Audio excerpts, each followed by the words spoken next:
বন্ধুরা, চলে এলাম আবার তোমাদের সঙ্গে নতুন কিছু রান্না শেয়ার করতে। নতুন কিছু রান্না করছি আমি, আর তোমাদেরকে সেটা শেয়ার করব না, এটা কখনো হতে পারে?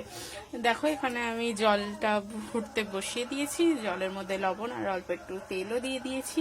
ওটা এখন গরম হোক। চলো, আমি কি কেটে নিয়েছি দেখে দিচ্ছি তোমাদেরকে। পেঁয়াজ আছে, কড়াইশুঁটি আছে, ক্যাপসিকাম আছে, গাজর আছে, কাঁচা লঙ্কা নিয়েছি ঝালের জন্য, আর বিনস আছে। এখানে সমস্ত সবকিছু সবজি কেটে রেখে দিয়েছি, আর ডিমও নিয়েছি, দেখতে পাচ্ছ, দুটো ডিমও নিয়ে নি। দেখো বন্ধুরা, জলটা খুব সুন্দর ফুটে গেছে। এবার আমি নতুন কিছু বলতে সিমই করছি, দেখতেই পাচ্ছ। এটা এবার অ্যাড করে দিচ্ছি। বেশিক্ষণ সময় লাগে না সিমই সিদ্ধ হতে।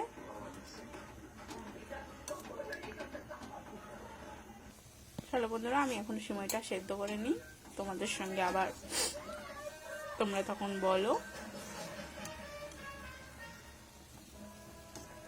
চলে যেও না কিন্তু কেউ, তোমরা অবশ্যই দেখতে থাকো পুরোটা। সিমইটা আমার সেদ্ধ হয়ে গেছে, এবার আমি নামিয়ে নিচ্ছি। এখন আমি ডিম দুটো ভেজে নিচ্ছি।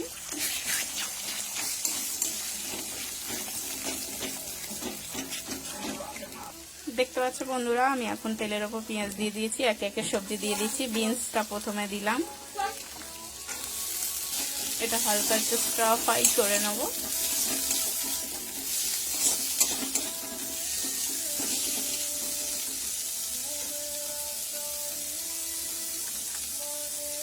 গাজরটাও দিয়ে দিচ্ছি,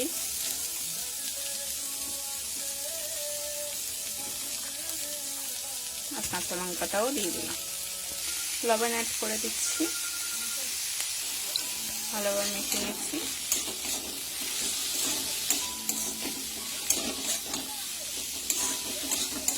আর হালকা ভাজা করে নেব। ক্যাপসিকামটা দিয়ে দিচ্ছি, আর কড়াইশুঁটিটাও দিয়ে দিচ্ছি।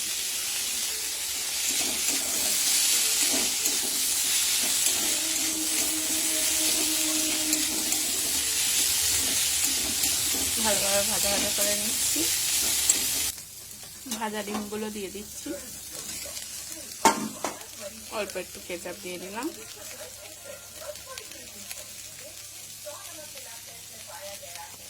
এবার মিশিয়ে নিচ্ছি।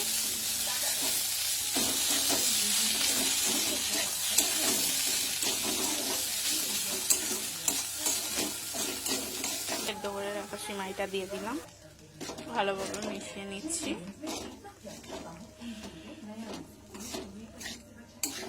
তোমরা অবশ্যই বাড়িতে একবার হলেও ট্রাই করবে।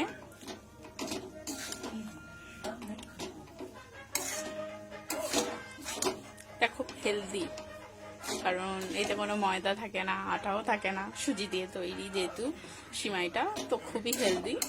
আর নিজেদের পছন্দ মতন সবজি দিয়ে বানিয়ে নেবে, খুব তাড়াতাড়ি হয়েও যায়। আর ঘরে যদি গোলমরিচের গুঁড়ো থাকে তাহলে, বা ভাজা জিরের গুঁড়ো থাকে তাহলে অবশ্যই অ্যাড করে নেবে। আমার ঘরে দুটোর মধ্যে কোনোটাই নেই, তাই আমি দিতে পারলাম না। যেটুকানি ছিল সেইটুকানি দিয়েই রান্না করলাম। কেমন হয়েছে অবশ্যই জানাবে, আর বাড়িতে অবশ্যই একবার হলেও ট্রাই করবে, খুব সুন্দর। আমার তো দেখে মনে হচ্ছে খুবই ভালো হয়েছে। সবাইকে টাটা।